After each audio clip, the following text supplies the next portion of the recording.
Any chance of getting anyone back? Yeah, thinking Curtis, Firmino, Milner.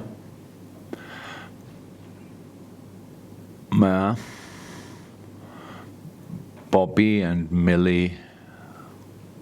We have to see tomorrow, but there's a chance. Ibu, it's a good chance. Anybody else who's okay? We have other players who are not available, but they are not close enough. Curtis is now in full training, so I'm not sure. Maybe for the squad, we have to see. But obviously, thankfully, we do this press conference tonight. But these informations I don't have yet. So if we would have the press conference tomorrow, I would know more, but probably not a lot. So let's see. Gakpo was obviously in the stands for the Leicester game. You gave a hint that it might be a possibility of him being available to face Brentford any more. Is there a bigger chance that he could now, or is it? Let me say like this: if I would work for the decisive agencies or would sit in the decisive offices, then I'm early awake every morning. So I could sign these papers 6:30 in the morning, roundabout. So, but I'm not too sure that will happen. So, and it must be until 12. So, and on top of that, he's not allowed, of course, not allowed to train with the team before these papers are signed, I think. So technically, he's still a Eindhoven player, or I'm not sure, but he's not allowed. So there is a chance on my planet, but I don't know if it's really there.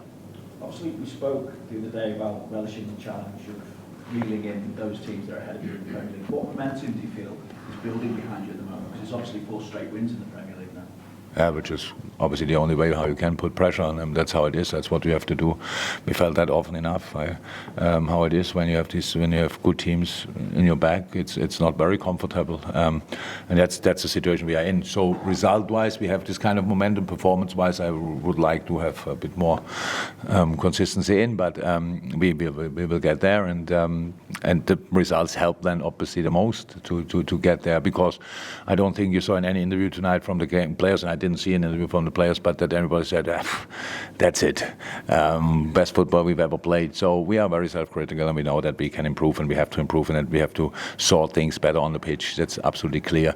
But that's exactly what we will try. And now it's really tough, but for Brentford as well, to have these 2 games in such a quick or short period of time, and that's the job to do now, to recover and give the right information, because the game is,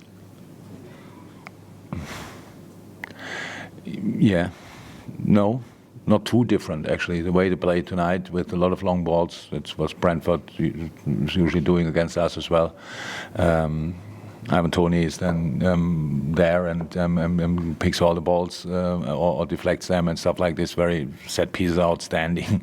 It's really tricky to defend them without producing set pieces, but all set pieces are really strength of them. So not a lot of time for this little switch, but we will use it anyway. Yeah, you said before the game that you should collect money in before you can spend any more. So you missing players going out? Look, what I don't understand. So I'm now 7 years and 2 or 3 months, and it's every transfer window is pretty much the same. We talk about these kind of things as if money wouldn't play a role. It's like, who cares? It's like, but never like this, that you just spend money. And now when I say, and I don't want to disappoint anybody and dreams, but we sign an outstanding player like Cody Gakpo, and the next thing you can read, and who next? So as if we wouldn't have a team. Honestly, if there are no players out there, and just we cannot play like Monopoly. So it's not like this, never did, and I don't understand that. So of course we cannot just spend, and never could, surprisingly.